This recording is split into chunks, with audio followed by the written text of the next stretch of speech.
Hello everyone, welcome to text mode. सबसे पहले आप सभी को दिवाली की बहुत बहुत शुभकामनाएं। इस वीडियो में मैं डिस्कस करूंगी विवाद से विश्वास स्कीम के बारे में। विवाद से विश्वास स्कीम पे ऑलरेडी मैं दो से तीन वीडियोस अपनी बना चुकी हूँ। ये मेरी फोर्थ वीडियो है। इस वीडियो में जो सीबीडीटी ने गाइडेंस नोट अभी निकाला है इस स्कीम के ऊपर, उसके बारे में हम डिस्कस करेंगे।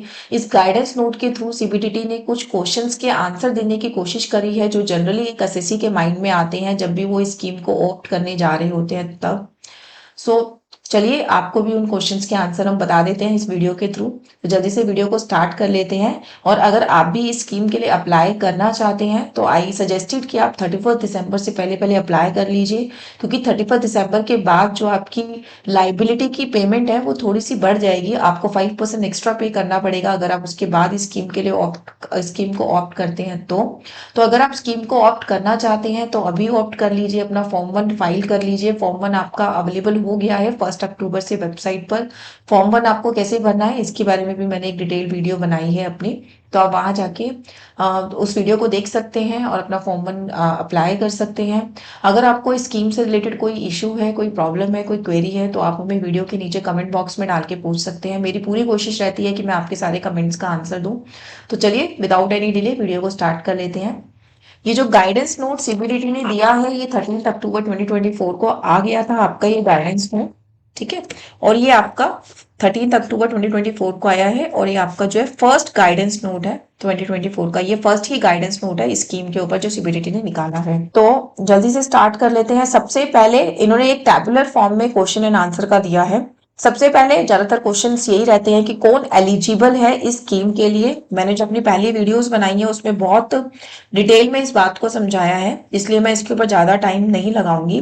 तो इसमें अगर आपकी कोई भी अपील पेंडिंग है, चाहे वो हाई कोर्ट है, चाहे सुप्रीम कोर्ट है, चाहे सीआईटी है, चाहे अपीलेंट ट्रिब्यूनल है, तो अगर आपकी कोई भी अपील फाइल है, इवन डीआरपी वाले भी जिन्होंने डिस्प्यूट रेजोल्यूशन पैनल में अपना केस लगाया हुआ है वो भी इस स्कीम को अप्लाई कर सकते हैं। और इसके अलावा अगर आपकी कोई रिट पिटीशन चल रही है वो भी इस स्कीम के लिए जा सकते हैं। तो इस स्कीम को अगर आपने कोई भी इनकम टैक्स की अपील फाइल की हुई है, चाहे वो आपकी किसी भी स्टेज पर पेंडिंग हो, आप इस स्कीम के लिए अप्लाई कर सकते हैं। ओके। नंबर 2 जो इसमें मेजर क्वेश्चन रहता है वो ये कि इस स्कीम को कौन अप्लाई नहीं कर सकता। इस स्कीम को एक आप छोटी सी बात याद रखिए, एक बहुत बड़ा टॉपिक जो इसका है वो है सर्च एंड सीजर से रिलेटेड। अगर आपका केस सर्च एंड सीजर में लगा हुआ है तो आप अपील में गए हैं तो आप इस स्कीम को ऑफ नहीं कर सकते। या फिर फॉरेन इनकम से रिलेटेड अगर आपका कोई केस है, जैसे मनी लॉन्ड्रिंग का केस होता है, या फिर फॉरेन से आप कोई इनकम लाए हैं और वो डिपार्टमेंट ने उसके ऊपर टैक्स आपका लगा रखा है, आपने उसके अगेंस्ट अपील फाइल करी है, तो इस तरीके के केसेस आप जो है इस स्कीम के थ्रू नहीं कर सकते। As per section 96 of the scheme shall not inter alia apply in respect of tax arrear relating to assessment year in which an assessment has been made under section 143(3), 144, 147, 153A, 153C of the act on the basis of search initiated under section 132 and 132A। अगर आपका search initiate हो चुका है इन sections के अंदर, फिर आपने appeal file करी है, तो आप इसको विवाद से विश्वास स्कीम को ऑप्ट नहीं कर सकते। Relating to an assessment year in respect of which prosecution has been instituted on or before the date of filing the declaration. अगर आपने जो डिक्लेरेशन है, डिक्लेरेशन मतलब विवाद से विश्वास स्कीम पे जाने से पहले ही आपकी जो अपील की प्रोसिक्यूशन है वो आपकी स्टार्ट हो गई है। Relating to any undisclosed income from the source located outside India, अगर आपकी फॉरेन की इनकम से रिलेटेड आपका कोई इशू है। रिलेटेड टू एन असेसमेंट और reassessment made on the basis of information received under an agreement refer to section 90 और section 90A of the act if it relate to any tax arrear. ठीक है, तो जो आपके main मैंने जो बताया ना, दो ही बातें आपको ध्यान रखनी है कि फॉरेन इनकम से रिलेटेड है आपकी या सर्च से रिलेटेड है। मेनली आपके ये दो ही टॉपिक आपके रहेंगे। तो आप इस केस में जो है एलिजिबल नहीं है इस स्कीम के लिए जाने के लिए। नेक्स्ट जो इसमें पॉइंट इन्होंने फिर से मेंशन किया है कि आपको कितना पे करना पड़ेगा और कितनी आपको रिबेट मिलेगी। ये तो मैं बहुत बार बता चुकी हूँ अपनी वीडियोस में, अपने शॉर्ट में। एक बार फिर से मैं आपको इन शॉर्ट बता देती हूँ। Kindly provide the amount payable in tax arrear as per DTVSV scheme. ठीक है, आपका यहाँ पे 2 डेट्स में डिवाइड किया गया था इसको। 31 दिसंबर 2024 से पहले अगर आप अपनी डिक्लेरेशन फाइल करते हैं या फिर 31 दिसंबर 2024 के बाद यानी कि 1 जनवरी 2025 के बाद अगर आप अपनी डिक्लेरेशन को फाइल करते हैं तो उसके दो रेट्स इन्होंने दिए हुए हैं। दोनों रेट्स में आप देखिएगा 5% या फिर 10% का वेरिएंस है। आपको इतना एक्स्ट्रा पे करना पड़ रहा है अगर आप जनवरी 25 में डिक्लेरेशन को फाइल करते हैं तो। अब अगर आपकी टैक्स अरियर है जिसमें डिस्प्यूटेड टैक्स भी है, इंटरेस्ट भी है और पेनल्टी भी है, तो उस केस में अगर आपका कोई ऐसी अपील है जिसमें आपका इंटरेस्ट, पेनल्टी और टैक्स तीनों चीजें इन्वॉल्व है, तो आपको कितना देना है इस स्कीम के अंदर 100% टैक्स आप पे कर लीजिए। और आप इस स्कीम्स में जो है जाकर इंटरेस्ट और पेनल्टी आपको पे नहीं करनी पड़ेगी। 100% टैक्स पे करिए और आप अपना केस रिजॉल्व करा लीजिए। 100% कब पे करना है? अगर आप 31 दिसंबर से पहले पे करेंगे। अगर आप 31 दिसंबर के बाद इस स्कीम के लिए जा रहे हैं तो आपको पे करना होगा 110%। ठीक है। दूसरा है इसमें tax arrear include dispute tax interest penalty. अगर आपका जो टैक्स अरियर है उसमें जो है डिस्प्यूट टैक्स है, इंटरेस्ट है, पेनल्टी है, मतलब वही तीन कंपोनेंट है जो ऊपर थे, नीचे भी आपके वही तीन कंपोनेंट है। बट जो डिफरेंस है, ऊपर हमारे न्यू एप्लेंट्स के लिए था, नीचे आपका ओल्ड एप्लेंट्स के लिए है। यहाँ पे न्यू और ओल्ड का क्या मतलब है? न्यू है आपका जो पहले एक बार डीटीएसपी आपकी स्कीम आई थी 2020 में, उसके बाद जिन लोगों ने अप्लाई किया है, उसके बाद जिन लोगों ने अपील में केस फाइल किए हैं वो है आपके न्यू अपीलेंट। और उससे पहले जिन लोगों ने अपील के लिए फाइल किया हुआ था बट लास्ट स्कीम में उन्होंने अप्लाई नहीं किया, तो वो हो गए हमारे ओल्ड अपीलेंट। अगर मैं स्पेसिफिक डेट की बात करूं तो यहाँ पे वो डेट है आपकी 31 जनवरी 2020। 31 जनवरी 2020 से पहले के जो अपीलेंट्स हैं जिन्होंने अपील फाइल कर रखी थी वो है आपके ओल्ड अपीलेंट्स। उनके रेट देखिए बढ़े हुए हैं। टैक्स आपको पे करना पड़ेगा 110% जब भी आपको जो केस है आपका वो रिजॉल्व होगा। और अगर आप 1 जनवरी के बाद फाइल करेंगे तो आपको पे करना पड़ेगा 120%। ठीक है। और इसके बाद वाले जो अपीलेंट है वो है आपके न्यू अपील जिन्होंने फाइल करी है उनके लिए है 100%। तो ये डेट आपको समझ में आ गई है।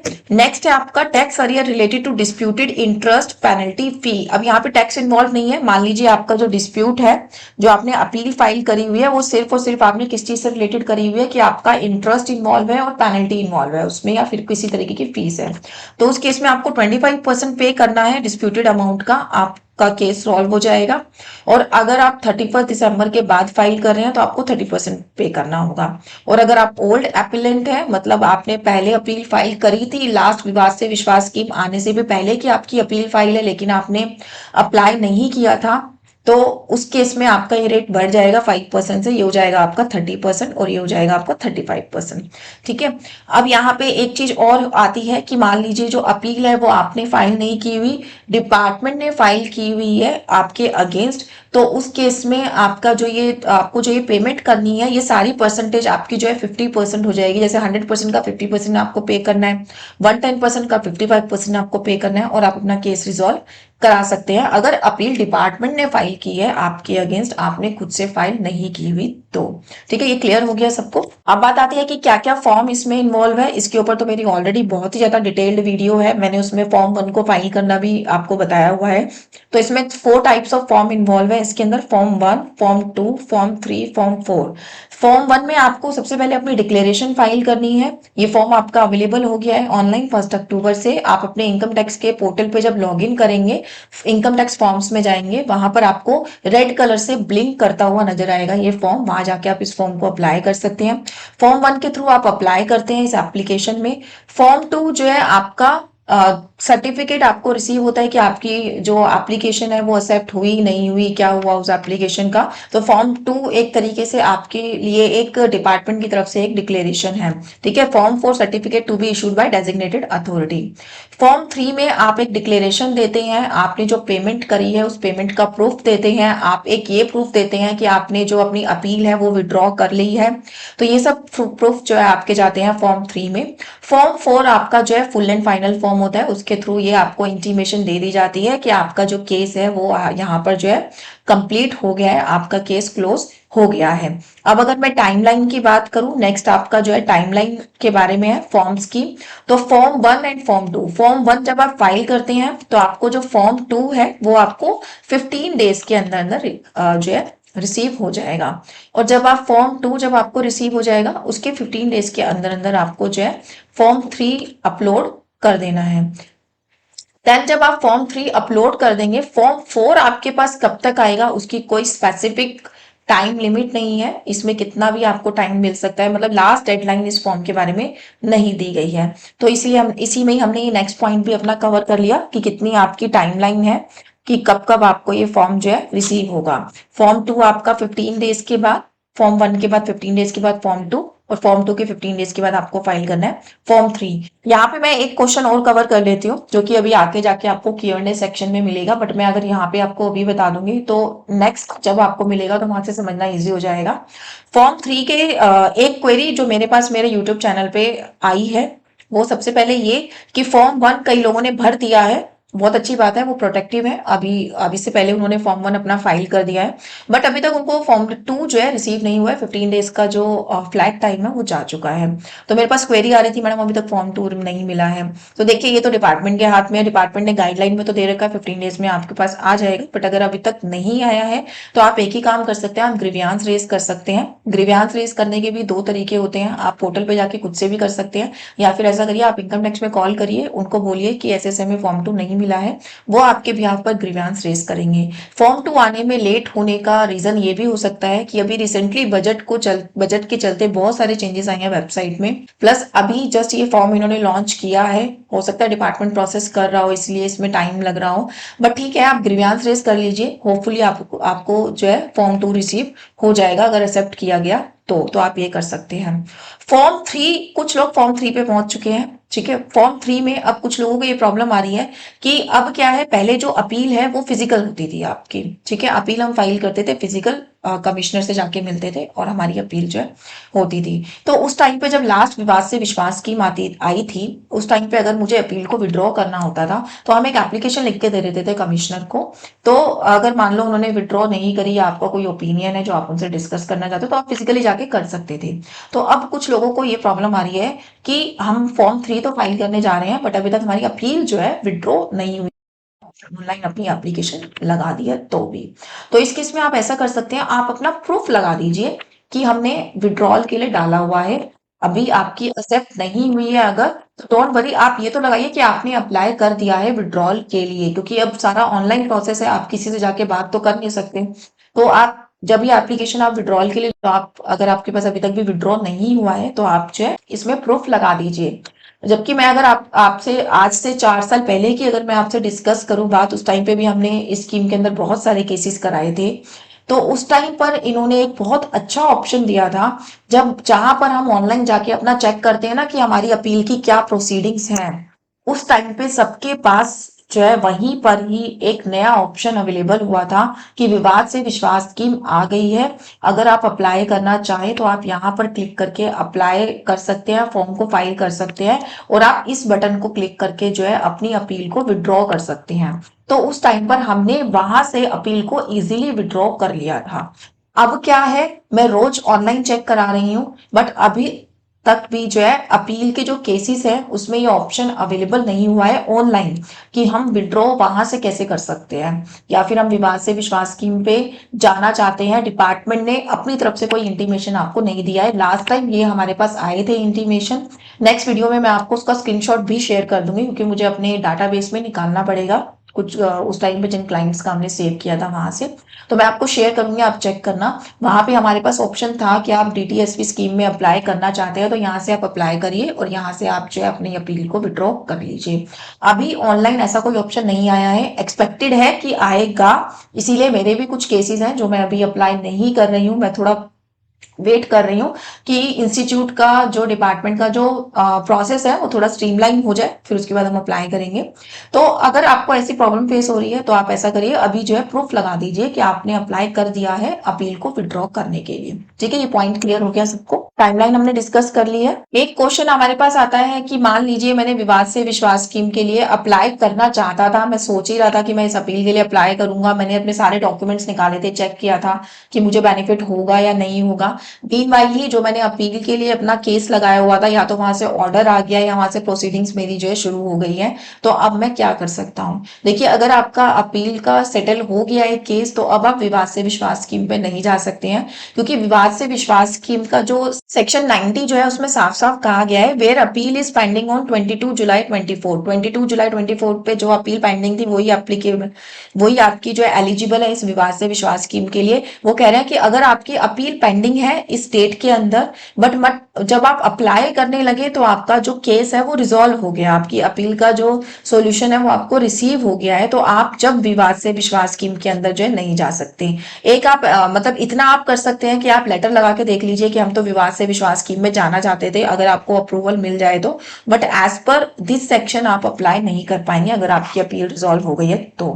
नेक्स्ट है time limit to file appeal not expiry on 22 जुलाई 24। इस तरीके के क्वेश्चन भी हमारे पास आते हैं, दिमाग में क्वेश्चन आता है कि मान लीजिए मेरे पास कोई ऑर्डर की कॉपी आई थी, ठीक है, ऑर्डर की कॉपी आप अगर उस ऑर्डर से सेटिस्फाई नहीं होते तो आपके पास 30 डेज का टाइम होता है कि आप अपील फाइल कर सकते हैं। मान लीजिए 22 जुलाई को आपने अपील फाइल नहीं करी, ठीक है, इसके बाद आपके वो 30 दिन आपके जो है कंप्लीट होते हैं, तो इसलिए आपने इस डेट पे अपील फाइल नहीं की हुई थी, तो क्या आप इस स्कीम के लिए एलिजिबल नहीं है? क्योंकि आप अगर इससे पहले अपील फाइल कर लेते, जैसे ही आपके पास ऑर्डर आया उसके 2 दिन बाद 3 दिन बाद अगर आप अपील फाइल कर लेते तो आप एलिजिबल हो जाते, बट क्योंकि ये डेट क्रॉस हो गई है, आपकी अपील को अभी भी टाइम है 30 डेज आने में, तो क्या आप विवाद से विश्वास स्कीम के लिए नहीं जा पाएंगे? तो ये बात बिल्कुल ठीक है, आप विवाद से विश्वास स्कीम पे उन्हीं केसेस के लिए जा सकते हैं जो कि इस डेट पे अपील में ऑलरेडी हैं। अगर आपने अभी तक अपील फाइल नहीं की है, आपके 30 दिन नहीं हुए थे, फिर भी आप जो है इस स्कीम को अवेल नहीं कर पाएंगे, आपके लिए ये स्कीम नहीं है, आप इस स्कीम में अपने केस को रिजॉल्व नहीं करा पाएंगे, just because of the reason कि आपने अपील अभी फाइल नहीं की है, आपकी अपील फाइल करने के लिए अभी टाइम था आपके पास, ठीक है। नेक्स्ट जो क्वेश्चन आता है टैक्स पेयर के माइंड में कि मान लीजिए मेरी एक अपील है, ठीक है, जो मैंने ऑलरेडी फाइल करी हुई है, उस अपील के अंदर जो है 2 इश्यूज हैं हमारे। एक इशू तो ऐसा है जो इस स्कीम के लिए एलिजिबल है, मैंने ऊपर डिस्कस किया था एलिजिबल क्राइटेरिया कि कौन एलिजिबल है कौन एलिजिबल नहीं है। एक इशू तो आपका है कि जो एलिजिबल क्राइटेरिया के अंदर आता है, जो कि क्वालिफाइंग टैक्स एरियर है आपका। एक इशू आपका ऐसा है जो कि नॉन क्वालिफाइंग टैक्स एरियर है, जो जिसके लिए आप विवाद से विश्वास स्कीम में नहीं जा सकते। फॉर एग्जाम्पल मिस्टर ए है, ठीक है, मिस्टर ए को जो डिमांड का नोटिस आया था या जो ऑर्डर आया था उसमें 2 तरीके की इनकम उसकी इन्वॉल्व है। एक तो उसकी इंडिया की अनडिस्क्लोज्ड इनकम एड बैक कर दी गई है, एक उसकी फॉरेन की इनकम, ठीक है। तो जैसा कि मैंने पहले एलिजिबल क्राइटेरिया डिस्कस किया था, फॉरेन की इनकम आपकी एलिजिबल नहीं है विवाद से विश्वास स्कीम में, और इंडिया की इनकम के लिए आप अप्लाई कर सकते हैं। तो यहाँ पर क्वेश्चन दिमाग में आता है कि क्या मैं पार्ट सेटलमेंट के लिए विवाद से विश्वास स्कीम के लिए जा सकता हूं? तो आप बिल्कुल भी नहीं जा सकते हैं। The scheme does not envisage settling issue in part. Thus dispute has to be settled in full as per the scheme. अगर इस तरीके के 2 इशू आपके अपील में है तो आप इस स्कीम को जो है अप्लाई ही नहीं कर सकते, क्योंकि पार्ट सेटलमेंट इसके अंदर अलाउ नहीं है। नेक्स्ट क्वेश्चन आता है कि कई बार इस तरीके के केसेस होते हैं हमारे जिसका जो अपील जो आपकी पेनल्टी का पार्ट है, पेनल्टी के लिए तो आपने अपील फाइल कर रखी है, जबकि जो आपका बेस अमाउंट है, जो आपका टैक्स अमाउंट है, उसके लिए आपने अपील अभी तक फाइल नहीं करी है, बट वो टैक्स अमाउंट आपका अभी तक भी सेट भी नहीं हुआ है कि आपको कितना पे करना है, उसके ऊपर डिस्प्यूट अभी भी चल ही रहा है आपका डिपार्टमेंट के साथ। तो आपको पता होगा कि टैक्स अमाउंट पे ही आपकी जो पेनल्टी है वो डिपेंडेंट होती है। तो इस तरीके के क्वेश्चन डिपार्टमेंट के पास जा रहे हैं कि क्या मैं उस अपील के लिए जो पेनल्टी वाला अमाउंट है उसके लिए विवाद से विश्वास स्कीम में जा सकता हूं, जबकि मेरा जो मेन अमाउंट है जिसके ऊपर वो अपील, जिसके ऊपर वो पेनल्टी डिपेंड करती है, वो अभी तक डिसाइडेड नहीं है, एओ से मेरी अभी फाइटिंग चल रही है उस अमाउंट के ऊपर। तो इसमें मैं बता दूं इस केस में भी आप विवाद से विश्वास स्कीम को ऑप्ट नहीं कर पाएंगे, क्योंकि अभी तक आपका जो बेस अमाउंट है वो ही सेट नहीं है। आप ऐसे एलिजिबल हो स्कीम के लिए, बट क्योंकि बेस अमाउंट ही अभी तक आपका सेट नहीं है कि पता नहीं आपकी जो इनकम है उस पर कितना टैक्स ऐड किया जाए, तो पेनल्टी का अमाउंट तो जब भी जाके आपका फाइनल होगा ना, जब आपका बेस अमाउंट फाइनल होगा। तो इसको आप कहते हैं क्वांटम अपील, कि आपकी जो क्वांटम है कि कितने अमाउंट का आपको टैक्स पे करना पड़ेगा एज अ पेनल्टी पेनल्टी वो अभी तक आपका डिसाइडेड नहीं है, जस्ट बिकॉज आपकी जो टैक्स का अमाउंट है वो आपका डिसाइडेड नहीं है। तो इस केस में भी जो है it would not be possible for the appellant to apply for the settlement of appeal penalty appeal only when the appeal on dispute tax related to such penalty is still pending। अगर आपका tax ही already dispute में है तो आप appeal के लिए नहीं जा सकते, सॉरी विवाद से विश्वास स्कीम के लिए नहीं जा सकते पेनल्टी के अमाउंट के लिए।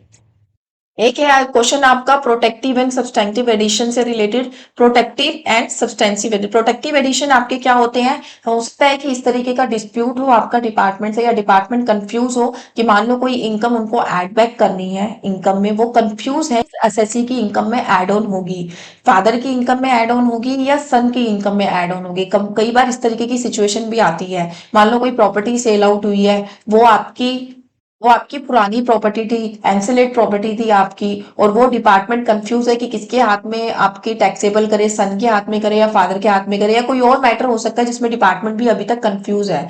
तो उस केस में डिपार्टमेंट क्या करता है, दोनों के हाथ में वो एक्शन ले लेता है, या फिर ये 2 असेसी भी हो सकते हैं या फिर सिंगल असेसी के 2 असेसमेंट ईयर भी हो सकते हैं। तो प्रोटेक्टिव सिनेरियो को लेते हुए डिपार्टमेंट दोनों असेसमेंट ईयर में इस चीज का एक्शन ले लेता है या फिर दोनों असेसीज के लिए इस चीज का एक्शन ले लेता है। तो उस सेनारियो में आपको किस तरीके से अपील विवाद से विश्वास स्कीम में जा सकते हैं या फिर नहीं जा सकते। तो इसमें इन्होंने बताया है where the substantive as well as protective addition have been made whether in the hands of same tax payer different assessment year or in the hands of different tax payer, then either of the two addition substantive or protective can be settled if subtractive addition is eligible for settlement. आपको देखना है कि आपका जो subtractive addition है, जो substantive addition है वो एलिजिबल है या नहीं है स्कीम में जाने के लिए। फिर दोनों में से जो भी आपका एडिशन है उसमें से एक एडिशन के लिए आप इस स्कीम के लिए एलिजिबल है। और जब भी आप इस स्कीम के लिए जाएंगे आपको जो दूसरा वाला आपने सेटल नहीं कराया है उसको एओ के पास जाकर अपना रेक्टिफिकेशन रिक्वेस्ट डालकर जो है वो वहां पे सोल्व कराना होगा।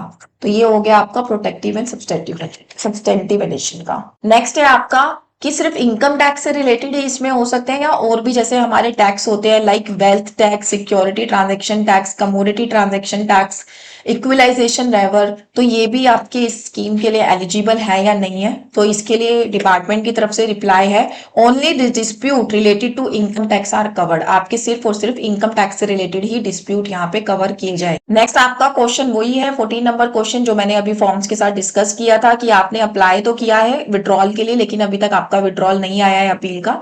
तो where the assessee has made request for withdrawal and such request is under process, proof of request made shall be enclose. तो उस केस में आप क्या करिए फॉर्म 3 के साथ प्रूफ लगा दीजिए, आपका जो फॉर्म है वो पास कर दिया जाएगा। नेक्स्ट है आपका इंटरेस्ट वेवर एप्लीकेशन कि मान लीजिए मैंने अभी तक अपील तो फाइल नहीं की है क्योंकि डिपार्टमेंट ने मेरे ऊपर गलत इंटरेस्ट लगा दिया था 234A-B-C।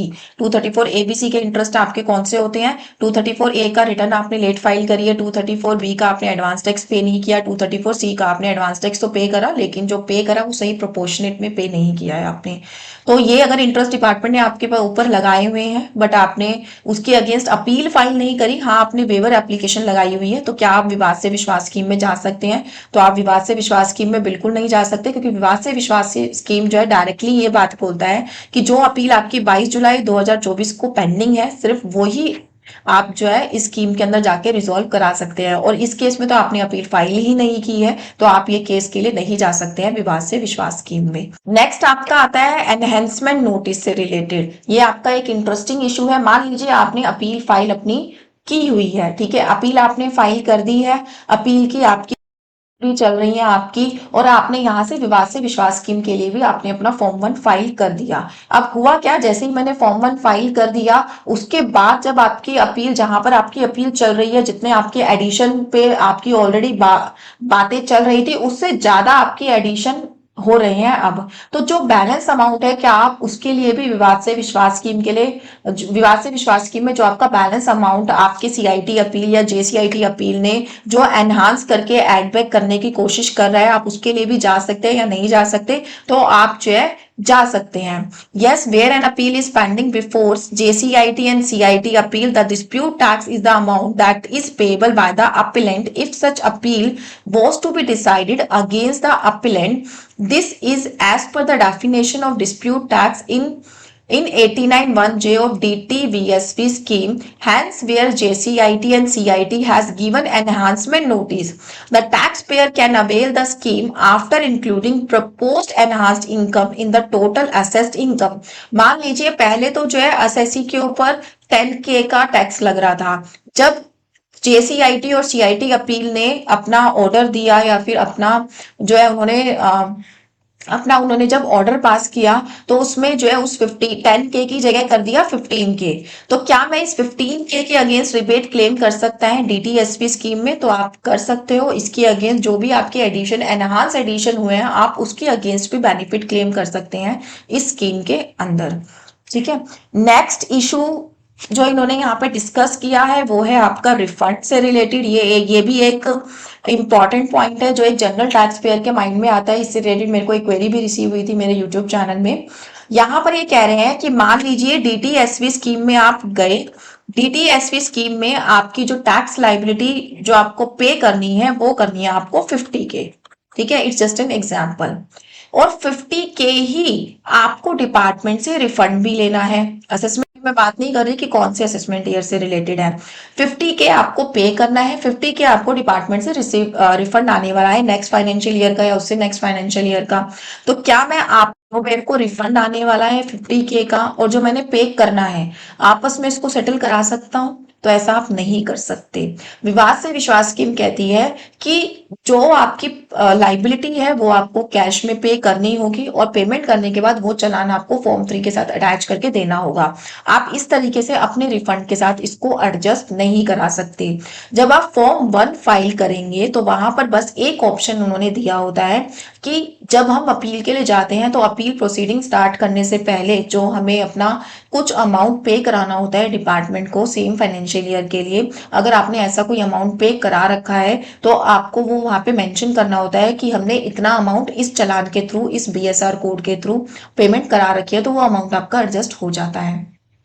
बट अगर आपका कोई रिफंड बनता था डिपार्टमेंट से, आप सोचो कि आप इसके अगेंस्ट अपनी लाइबिलिटी को एडजस्ट करा ले, तो वो आप नहीं कर सकते इस स्कीम के अंदर। यहाँ पर मेरे यूट्यूब चैनल पे एक क्वेरी रिसीव हुई थी मुझे कि मैडम मेरा सेम फाइनेंशियल ईयर का जो है टीडीएस कटा हुआ था क्योंकि मैंने रिटर्न अपनी नहीं भरी थी, तो मैंने वो टीडीएस क्लेम नहीं किया और मैंने डायरेक्ट जो है अपील फाइल कर दी जो भी मुझे 147 का ऑर्डर रिसीव हुआ था उसके अगेंस्ट। तो यहाँ पे देखो मैं ज्यादा कुछ तो नहीं बोल पाऊंगी आपको क्योंकि आपका आई थिंक प्रोसेस ही गलत था। जब आपको 147 आया तो एक बार आपको जो है डिपार्टमेंट से रिक्वेस्ट करके 148 के थ्रू आपको एक बार अपनी रिटर्न फाइलिंग की ले लेनी चाहिए थी कंसर्न कि अब आप रिटर्न फाइल कर दें अगर आपने अभी तक नहीं की है तो उस टाइम पे आप उस टीडीएस के अमाउंट को दिखा देते, वो आपके टोकन अमाउंट में जो है ऐड हो जाता कि इतना टैक्स आपने ऑलरेडी पे किया हुआ है सेम असेसमेंट ईयर से रिलेटेड। अब विवाद से विश्वास स्कीम के फॉर्म में तो कहीं पर वो ऑप्शन नहीं है कि आप उस टीडीएस को क्लेम कर पाए क्योंकि वहां पर आपसे जहां पे दिया गया है वहां पर प्रॉपर दिया गया है कि आपको चालान नंबर मेंशन करना है, बीएसआर कोड आपको मेंशन करना है, तो ये सब चीजें वहां पे दी हुई है। टीडीएस के रिगार्डिंग वहां पे नहीं दिया हुआ कॉलम की इतना टीडीएस आपका ऑलरेडी कटा हुआ है। तो हाँ, आप एक इसके साथ एक लेटर लगा दीजिए या अटैचमेंट पे डाल दीजिए कि हमारा 26 ईयर्स में ये हो रखा है। तो मेरे पर्सनल व्यू के अकॉर्डिंग ये एडजस्ट हो जाना चाहिए आपका क्योंकि आपका सेम फाइनेंशियल ईयर से रिलेटेड है। ठीक है, बट फॉर्म में आपको कहीं जगह नहीं मिलेगी कि कहाँ पे आप इसको दिखाएं कि इतना आपका ऑलरेडी एडजस्टेड है। तो आप ऐसा कर सकते हैं कि प्रैक्टिकली मैं आपसे अगर डिस्कस करूं कि फॉर्म 2 आने के बाद जब आप फॉर्म 3 में अमाउंट पे कराएंगे तो उस टाइम पे आप टीडीएस का अमाउंट कम पे कराकर वहां पे 26 ईयर्स की कॉपी लगा दीजिए कि इतना हम ऑलरेडी पे कर चुके हैं, हमारा टीडीएस कटा हुआ है। तो फिर देख लीजिए कि अगर आपका केस रिजॉल्व होता है तो वैसे आप एलिजिबल हो, मेरे अकॉर्डिंग आप एलिजिबल हो, आप क्लेम कर सकते हो। ठीक है, नेक्स्ट पॉइंट है if taxes are paid after availing benefit of DTVSV scheme and later the tax payer decided to take the refund of this tax paid would it be possible? आपने एक बार तो tax पे कर दिया scheme के अंदर, फिर उसके बाद आप कह रहे हो मेरे को अब स्कीम नहीं अवेल करनी, मेरा टैक्स वापस कर दो, मैं तो अब सीधे रास्ते से अपील के थ्रू ही जाऊंगा। तो ये चीज पॉसिबल नहीं है। एक बार अगर आपने गवर्नमेंट के अकाउंट में पैसा दे दिया तो हम आपको रिफंड नहीं करने वाले, स्पेशली इस स्कीम के से रिलेटेड। नेक्स्ट है आपका will delay in deposit of TDS TCS is also covered under DTSV scheme. तो हाँ, ये इसमें कवर है क्योंकि डिले मतलब आपका इंटरेस्ट इसमें काउंट हो रहा है। इंटरेस्ट के केस में अगर आपने अपील फाइल की हुई है तो उसके लिए भी आप डीटीएसवी स्कीम के अंदर जा सकते हैं, डीटीबीएस स्कीम के अंदर आप उस केस में अप्लाई कर सकते हैं। नेक्स्ट है where assessee settle TDS appeal as deductor of TDS will credit of such tax will be allowed to deduct. ये कह रहे हैं कि मान लीजिए आपने टैक्स अपना जो टीडीएस का मैटर है जो अपील में आपने फाइल किया था उसको डायरेक्ट टैक्स विवाद से विश्वास स्कीम में अगर आपने जाके अपना सेटल करा लिया है तो क्या डिडक्टी को इसका रिबेट मिलेगा? जी हाँ, इसमें डिडक्टी को आपका रिबेट, उस चीज का रिबेट जो है जरूर मिलेगा। जब भी आपका केस सेटल होगा आपने जो भी उसके बिहाफ पर फंड टैक्स जमा करा रखा है डिडक्टी उसको क्लेम कर पाएगा। नेक्स्ट पॉइंट है आपका, नेक्स्ट पॉइंट में इन्होंने क्लैरिटी दी है सेक्शन 40A(1)(1)(a) से रिलेटेड। जिन लोगों का भी ऑडिट होता है, ऑडिट रिपोर्ट में एक सेक्शन दिया जाता है कि आपका एक्सपेंडिचर जो है डिसअलाउ कर दिया जाएगा अगर आपने टीडीएस की पेमेंट नहीं करी है, तो वो जो एक्सपेंस है वो डिसअलाउ कर दिया जाता है अंडर सेक्शन 40A(1)(1)(a) के अंदर। तो इसमें ये कह रहे हैं कि मान लीजिए आपने अगर डिडक्शन नहीं किया था, तो आपका कोई अपील में केस चल रहा था, आपने इस स्कीम के अंदर जाके उसको सेटल करा लिया, तो क्या अब आप इस सेक्शन के अंदर उस एक्सपेंडिचर की रिबेट क्लेम कर सकते हैं? जी हाँ, आप बिल्कुल क्लेम कर सकते हैं, बट द थिंग इज कि आप उसकी, आपने पहले कभी उस एक्सपेंडिचर को क्लेम ना किया हो, आप जो है अगर पहले कर चुके हैं तो अब आप नहीं कर पाएंगे, बट अगर आपने पहले क्लेम नहीं किया है वो एक्सपेंडिचर तो अब आप उसको क्लेम कर पाएंगे अंडर दिस सेक्शन। नेक्स्ट है आपका ट्रस्ट की रजिस्ट्रेशन से रिलेटेड कि मान लीजिए मैंने ट्रस्ट की रजिस्ट्रेशन के लिए फॉर्म 12AA जो है फाइल किया हुआ था, लेकिन वो फॉर्म जो है डिनाई कर दिया गया है। क्या मैं अब इस स्कीम को के लिए जा सकते हैं आप? तो नहीं, आप इस स्कीम के लिए नहीं जा सकते इस केस में। द रीजन बीइंग कि यहाँ पर कहीं पर भी जो है आपका मनी इन्वॉल्व नहीं है, या फिर आप कह सकते हैं कोई टैक्स इन्वॉल्व नहीं है, कोई क्वांटम ऑफ टैक्स आपका यहाँ पे इन्वॉल्व नहीं है। तो आप ये जस्ट एक मतलब आपको परमिशन मिली या नहीं मिली रजिस्ट्रेशन की, उस चीज की लिटिगेशन से रिलेटेड है, तो इसके लिए आप नहीं जा सकते। नेक्स्ट है आपका सेट असाइड मैटर कि मान लीजिए आपने जो है ITAT में अपील फाइल करी थी, वहां से आपका केस सेट असाइड हो गया, तो क्या अभी भी आप DTVSV स्कीम में जा सकते हैं? आप नहीं जा सकते, क्योंकि अब आपका केस वहां पे है ही नहीं, अब आपका केस अपील में है ही नहीं, आपका केस सेट असाइड कर दिया गया है। तो अब आप इस डायरेक्ट टैक्स विवाद से विश्वास स्कीम की जो अपॉर्चुनिटी है उसको यूज नहीं कर सकते। नेक्स्ट आपका केस है जो यूजुअली कई बार होता है आपके साथ, यह है कि to appeal for one a assessment year in respect of the same order, where there are two appeals filed for an assessment year in respect of the same order. Same assessment year आपका same order है, one by appellant and one by tax department. Whether the appellant can opt for only one appeal, how would the dispute tax be computed in such case? ये कह रहे हैं मान लीजिए दो case आपकी अपील में चल रहे हैं सेम ऑर्डर से रिगार्डिंग, एक आपने खुद फाइल किया है, एक डिपार्टमेंट ने आपके अगेंस्ट फाइल किया है, तो उस केस में आप किस तरीके से स्कीम को यूज कर सकते हैं? The appellant has an option to opt for settling appeal filed by him और अपील फाइल्ड बाय डिपार्टमेंट और बोथ। अपीलेंट के पास ऑप्शन है कि या तो वो अपनी फाइल करी हुई अपील को सेटल करा ले, या डिपार्टमेंट की फाइल की हुई अपील को सेटल करा ले, या वो दोनों को करा सकता है। This has to be specified in the declaration to be made in form 1। ये कह रहे हैं फॉर्म 1 जब आप फाइल करोगे, आप जो भी डिसीजन लेना चाहते हो कि आप अपने के लिए कर रहे हैं या डिपार्टमेंट ने जो फाइल करी है उसके लिए, या दोनों के लिए आप जो कर रहे हैं, तो फॉर्म 1 जो आप फाइल करेंगे वो अकॉर्डिंगली आप फाइल करेंगे। फॉर्म 1 इस केस में एक ही जाएगा, बट आपको फॉर्म 1 में चीजें सारी मेंशन करनी है कि आप किस किस चीज के लिए इसको फाइल कर रहे हैं अपने फॉर्म 1 को। नेक्स्ट है आपका सेक्शन 148 एंड 148 के नोटिस के बारे में। If a writ has been filed against a notice issue under section 148 148A of the act and no assessment order has been passed consequent to that order, that notice, whether such case are eligible under the scheme। ये कह रहे हैं कोई assessment order pass नहीं हुआ है, section 140 and 148 का जो है आपका नोटिस आया था, क्या अब आप जा सकते हैं इस स्कीम के लिए? The income in such case is yet to be determine. अभी आपका क्वांटम ऑफ टैक्स डिसाइड होना पेंडिंग है, अभी आपकी जो लाइबिलिटी है वो डिसाइड नहीं की गई है, क्योंकि अभी आपके पास अभी आपका असेसमेंट ऑर्डर पास नहीं हुआ है, इसलिए आप के पास कोई डिस्प्यूटेड टैक्स ही नहीं है, तो इसलिए आप स्कीम को अवेल नहीं कर सकते। Therefore, the disputed tax is not ascertainable, thus the taxpayer would not be eligible for the scheme in such cases। Next है आपका है appeal before High Court Supreme Court yet to be admitted.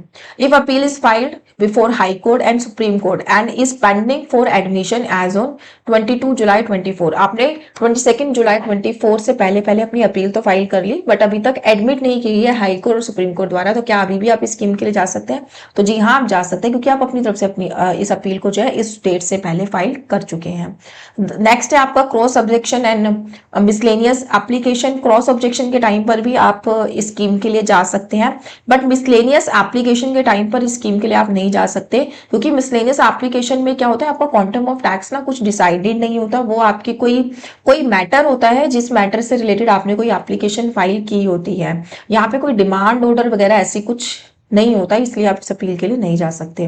Assessment order stayed by High Court and Supreme Court where the DTVSV scheme 2024 can be availed in a case where enforceability of an assessment order passed by the AO has been stayed by the high court और अ supreme court. ये कह रहे हैं अगर कोई assessment order एओ ने पास किया था या फिर पास नहीं हो पाया, उसके ऊपर स्टे लगा रखा है हाई कोर्ट और सुप्रीम कोर्ट ने, तो क्या आप इस स्कीम के लिए जा सकते हैं? तो इस स्कीम के लिए आप तब भी नहीं जा सकते, क्योंकि अभी आपका जो असेसमेंट ऑर्डर है वो पास नहीं हुआ है, अभी तक आपकी क्वांटम ऑफ लायबिलिटी डिसाइडेड ही नहीं है, तो फिर आप इस स्कीम के लिए नहीं जा सकते।